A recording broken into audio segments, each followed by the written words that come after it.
गौरी पुत्र गणेश भगवान की जय। श्री शिवाय नमस्तुभ्यम।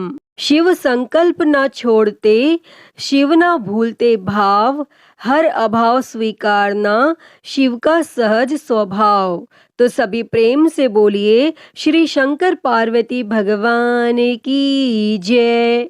प्रिय भक्तजनों, आज सावन मास का तीसरा सोमवार है और कहते हैं इस दिन भगवान शिव और माता पार्वती की कथा और सावन के सोमवार की व्रत कथा को सुनने से अनंत शुभ फलों की प्राप्ति होती है एवं मनुष्यों के सभी पाप और संकट कट जाते हैं तथा मनोकामनाओं की पूर्ति होती है। तो आज हम इस वीडियो में भगवान शिव और माता पार्वती की बड़ी ही दुर्लभ कथा को सुनेंगे। तो आप सभी भक्तजन इस कथा को पूरी श्रद्धा, ध्यान पूर्वक और प्रसन्न चित्त मन से सुनिए। तो आप सभी प्रेम से बोलिए श्री उमापति शंकर भगवान की जय।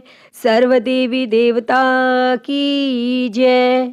एक बार की बात है, माता पार्वती शिवजी को पति रूप में प्राप्त करने के लिए घोर तप कर रही थी और उनके तप को देखकर देवताओं ने शिवजी से देवी की मनोकामना को पूर्ण करने की प्रार्थना की। तब शिवजी ने माता पार्वती जी की परीक्षा लेने सप्त ऋषियों को भेजा और सप्त ऋषियों ने शिवजी के सैकड़ों अवगुण गिनाए, परंतु पार्वती जी को महादेव के अलावा किसी और से विवाह मंजूर नहीं था। भक्तजनों, विवाह से पहले सभी वर अपनी भावी पत्नी को लेकर आश्वस्त होना चाहते हैं, इसीलिए भगवान शिवजी ने स्वयं भी पार्वती जी की परीक्षा लेने की ठानी और भगवान शंकर प्रकट हुए और पार्वती जी को वरदान देकर अंतर ध्यान हुए।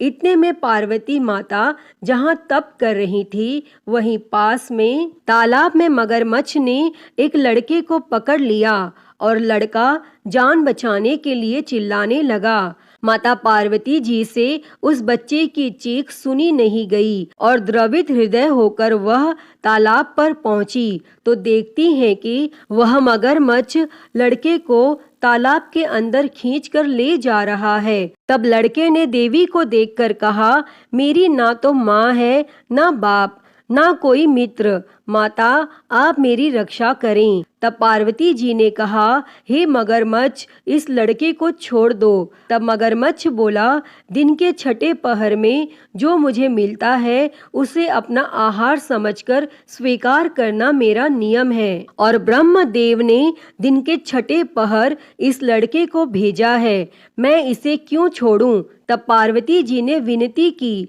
तुम इसे छोड़ दो, बदले में तुम्हें जो चाहिए वह मुझसे कहो। तब मगरमच्छ बोला, एक ही शर्त पर मैं इसे छोड़ सकता हूँ।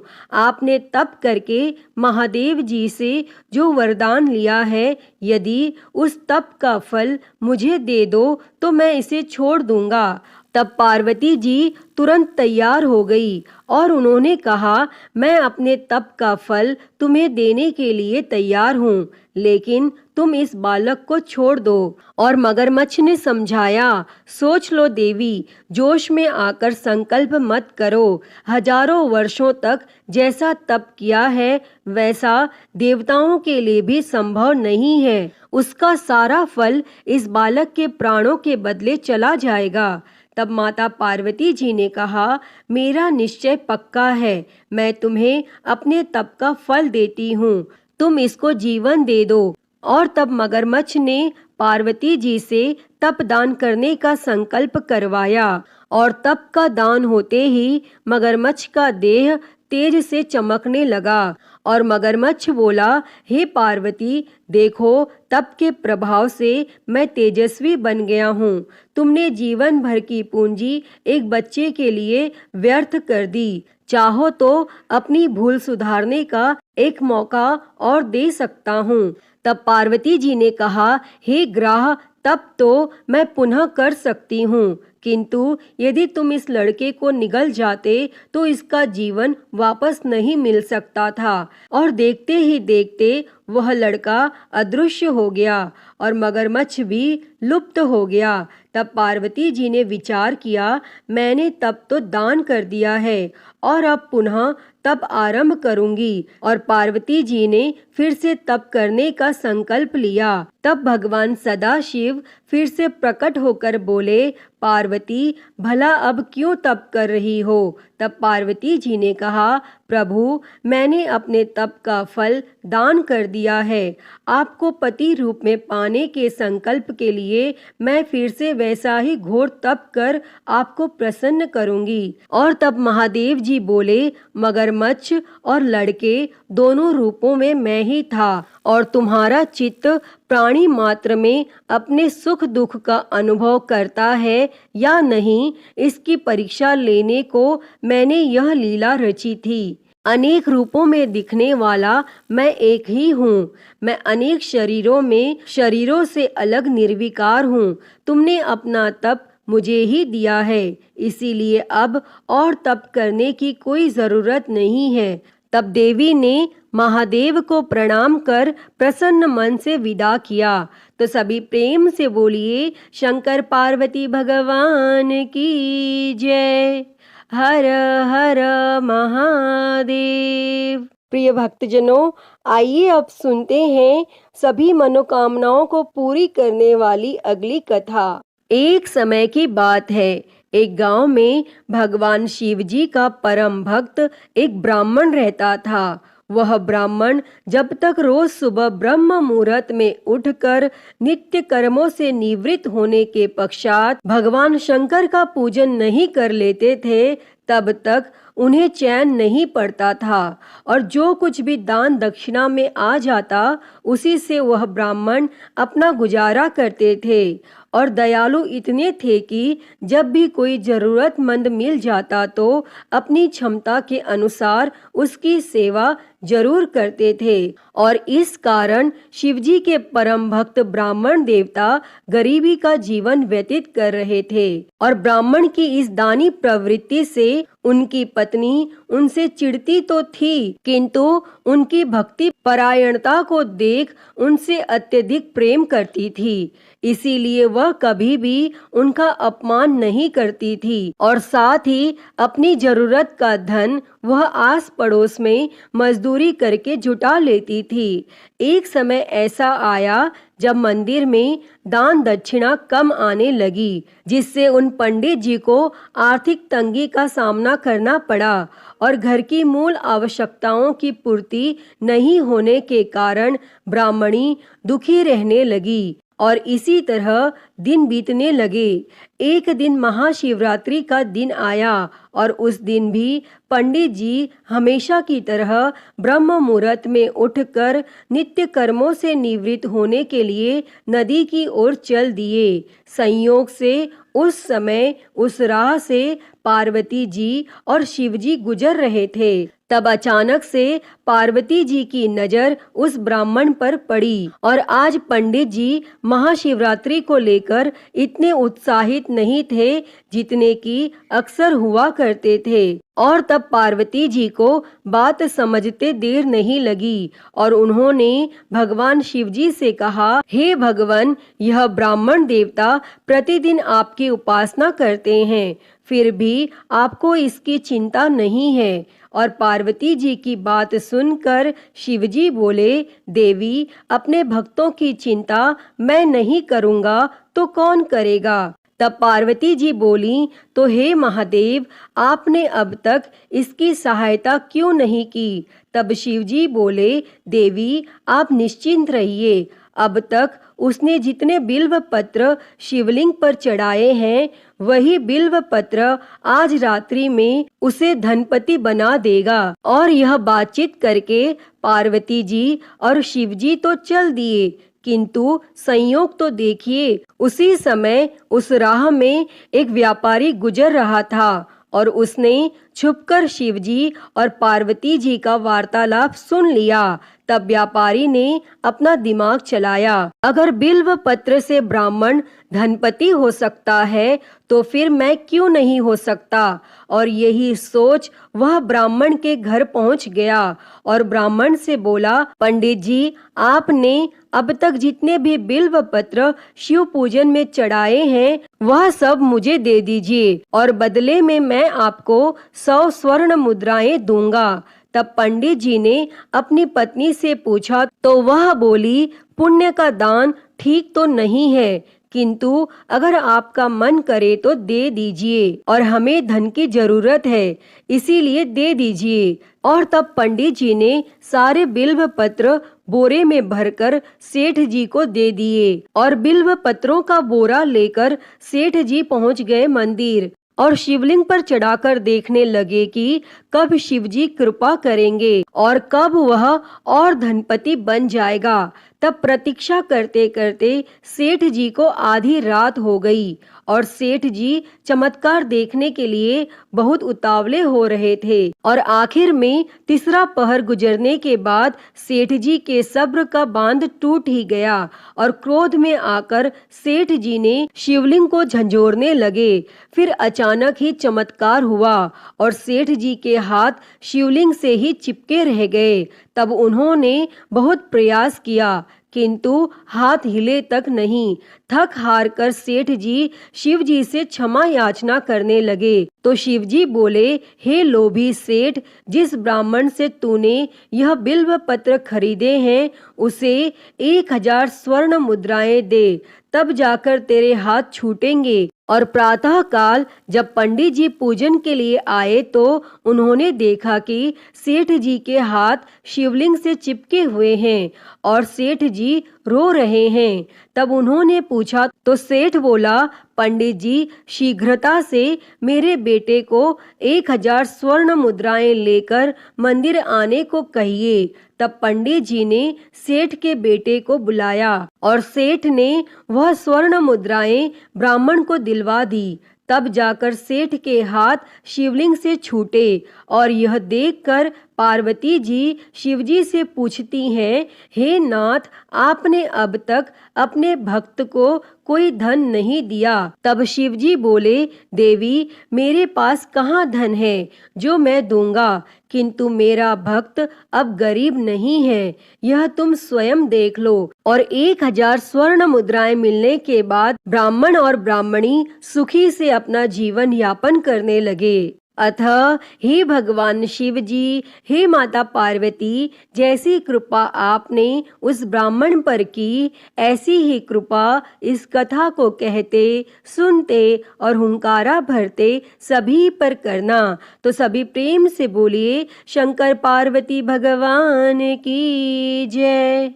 तो प्रिय भक्तजनों, आइए अब मनोकामनाओं को पूरी करने वाली दूसरी कथा को सुनते हैं। इस कथा को सुनने से ही व्रत संपूर्ण माना जाता है। उससे पहले आप सभी प्रेम से बोलिए, भगवान भोलेनाथ की जय, माता पार्वती की जय। किसी नगर में एक साहूकार रहता था।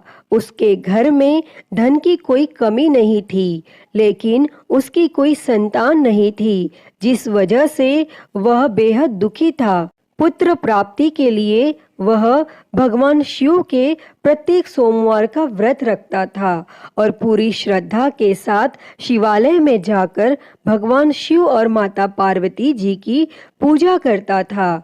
उसकी भक्ति देखकर माँ पार्वती प्रसन्न हो गईं और भगवान शिव से उस साहूकार की मनोकामना पूर्ण करने का निवेदन किया। पार्वती जी की इच्छा सुनकर भगवान शिव जी ने कहा कि हे पार्वती, इस संसार में हर प्राणी को उसके कर्मों के अनुसार फल मिलता है और उसके भाग्य में जो हो उसे भोगना ही पड़ता है। लेकिन माता पार्वती जी ने साहूकार की भक्ति का मान रखने के लिए उसकी मनोकामना पूर्ण करने की इच्छा जताई। तब माता पार्वती के आग्रह पर भगवान शिवजी ने साहूकार को पुत्र प्राप्ति का वरदान तो दे दिया, लेकिन साथ ही यह भी कहा कि उसके बालक की आयु केवल 12 वर्ष होगी।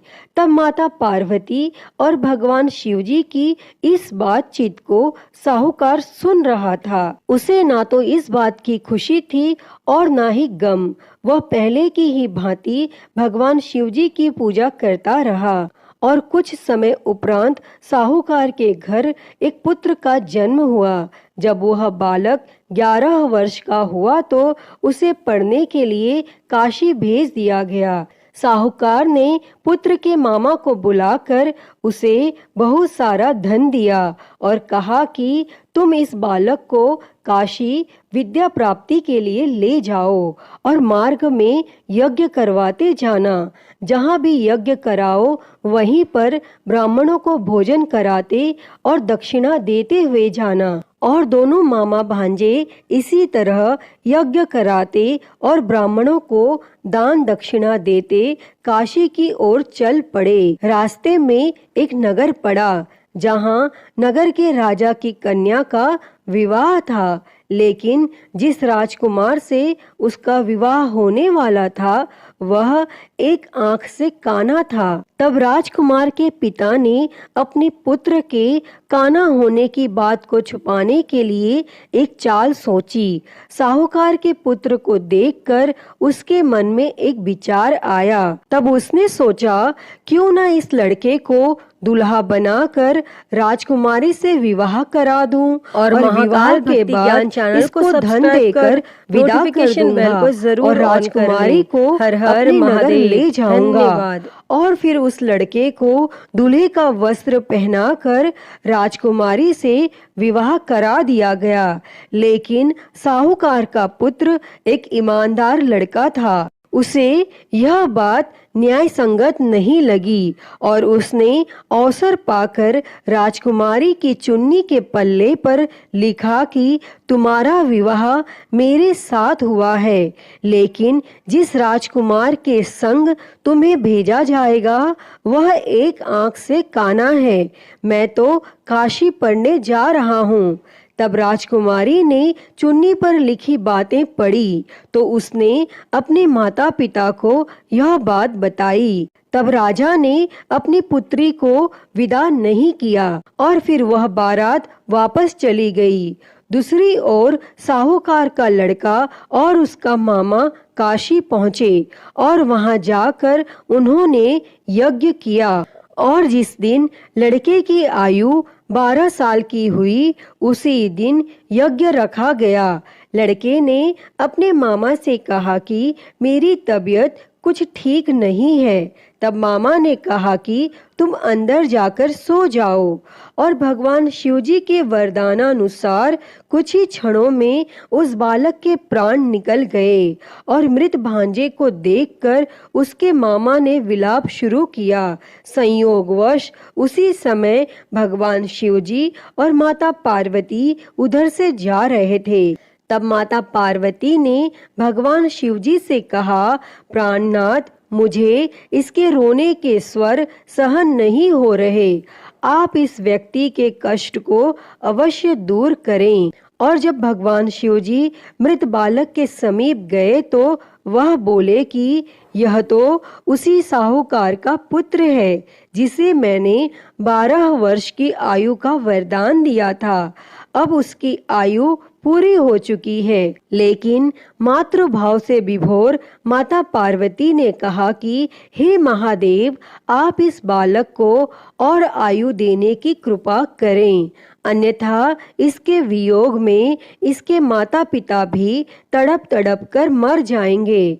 और फिर माता पार्वती के आग्रह पर भगवान शिवजी ने उस लड़के को जीवित होने का वरदान दिया और शिवजी की कृपा से वह लड़का जीवित हो गया। और फिर शिक्षा समाप्त करके वह लड़का अपने मामा के साथ अपने नगर की ओर चल दिए और दोनों चलते हुए उसी नगर में पहुँचे जहाँ उसका विवाह हुआ था और उस नगर में भी उन्होंने यज्ञ का आयोजन किया। तब उस लड़के के ससुर ने उसे पहचान लिया और महल में ले जाकर उसकी आव भगत की और अपनी पुत्री को उसके साथ विदा किया। और इधर भूखे प्यासे रहकर साहूकार और उसकी पत्नी बेटे की प्रतीक्षा कर रहे थे। उन्होंने प्रण कर रखा था कि यदि उन्हें अपने बेटे की मृत्यु का समाचार मिला तो वह भी प्राण त्याग देंगे।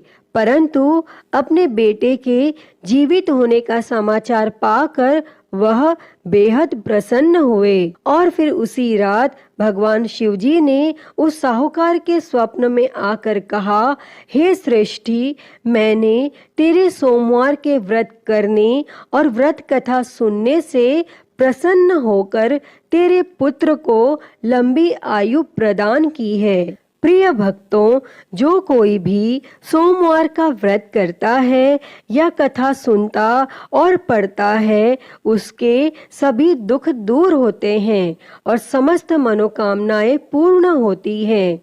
अतः हे भगवान भोलेनाथ जी, जैसी कृपा आपने उस साहूकार के बेटे पर करी, वैसी ही कृपा इस कथा को कहते, सुनते और हुंकारा भरते सब पर करना। तो बोलिए भगवान भोलेनाथ की जय, माता पार्वती की जय। श्री शिवाय नमस्तुभ्यम। प्रिय भक्तजनों, आइए सुनते हैं श्री उमापति महादेव जी की आरती। तो सभी प्रेम से बोलिए हर हर महादेव। जय शिव ओमकारा, हो भोले भज शिव ओमकारा। ब्रह्मा विष्णु सदा शिव, भोले भोलेनाथ महाशिव। अर्धांगी धारा, ओम हर हर हर महादेव। एकानन चतुरानन पंचानन राजे, हो भोले पंचानन राजे। हंसासन गरुड़ासन, हंसासन गरुड़ासन। वृषवाहन साजे, ओम हर हर हर महादेव। दो भुज चार चतुर भुज, दस भुज अति सोहे, हो भोले दस भुज अति सोहे। तीनों रूप निरखता, भोले जी का रूप निरखता। त्रिभुवन जन मोहे, ओम हर हर हर महादेव। अक्षमाला बनमाला मुंडमाला धारी, भोले मुंडमाला धारी।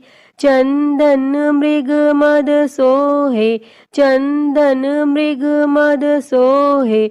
भोले शुभकारी, ओम हर हर हर महादेव। श्वेतांबर पीतांबर बाघांबर अंगे, भोले बाघांबर अंगे। सनकादिक ब्रह्मादिक, सनकादिक ब्रह्मादिक। भूतादिक संगे, ओम हर हर हर महादेव। कर के मध्य कमंडल चक्र त्रिशूल धरता, हो भोले चक्र त्रिशूल धरता। जग करता जग भरता, जग करता जग भरता। जग संहार करता, ओम हर हर हर महादेव। ब्रह्मा विष्णु सदा शिव आजीवन एका, हो भोले जानत अविवेका। प्रणव अक्षर के मध्य, ओम अक्षर के मध्य। ये तीनों एका, ओम हर हर हर महादेव। काशी में विश्वनाथ विराजे नंदी ब्रह्मचारी, हो बोले नंदी ब्रह्मचारी। नित उठ दर्शन पावत, रुचि रुचि भोग लगावत, महिमाति भारी। ओम हर हर हर महादेव। त्रिगुण स्वामी जी की आरती जो कोई नर गावे, हो बोले जो कोई नर गावे। कहत शिवानंद स्वामी, जपत हलाहल स्वामी, सुख संपत्ति पावे। ओम हर हर हर महादेव। जय शिव ओमकारा, हो भोले भज शिव ओमकारा। ब्रह्मा विष्णु सदा शिव, भोले भोलेनाथ महाशिव, अर्धांगी धारा। ओम हर हर हर महादेव। ओम हर हर हर महादेव। अच्युतं केशवं राम नारायणं, कृष्ण दामोदरं वासुदेवं, हरे श्रीधरं माधवं गोपिकावल्लभं, जानकी नायकं श्रीरामचन्द्रं भजे। हरे राम राम राम हरे हरे, हरे कृष्णा कृष्णा कृष्णा हरे हरे, हरे राम राम राम हरे हरे, हरे कृष्णा कृष्णा कृष्णा हरे हरे। बोलिए भगवान श्री रामचंद्र जी की जय। वृंदावन बिहारी लाल की जय। काशी विश्वनाथ महादेव की जय। श्री गणेश जी महाराज की जय। माँ भगवती की जय। धर्म की जय हो, अधर्म का नाश हो, प्राणियों में सद्भावना हो, विश्व का कल्याण हो, गौ हत्या बंद हो, गौ माता की सेवा हो, विश्व में शांति हो। ओम शांति शांति शांति ही। ओम नमः शिवाय, नमो नीलकंठाय, ओम नमः पार्वती पते, हर हर महादेव, हर हर महादेव, हर हर महादेव हर। प्रिय भक्तजनों, मैं उम्मीद करती हूँ कि आपको यह कथा पसंद आई होगी, और अगर वीडियो अच्छी लगी हो तो इसे लाइक करें, ज़्यादा से ज़्यादा शेयर करें, और कमेंट में हर हर महादेव लिखना ना भूलें। और महाकाल भक्ति ज्ञान चैनल को सब्सक्राइब कर नोटिफिकेशन बेल को ज़रूर ऑन कर लें। हर हर महादेव। धन्यवाद।